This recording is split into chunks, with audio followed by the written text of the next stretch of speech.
At 35, Benazir Bhutto shattered a monumental barrier, becoming the first female prime minister of Pakistan. Her path was forged in fire. After a military coup executed her father, she endured years of prison and house arrest, emerging to lead a nationwide movement for democracy.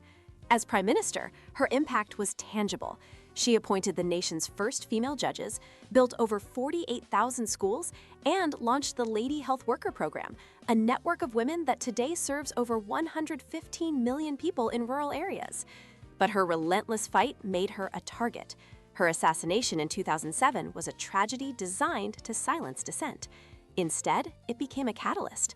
The public outcry helped end military rule and usher in a new civilian government.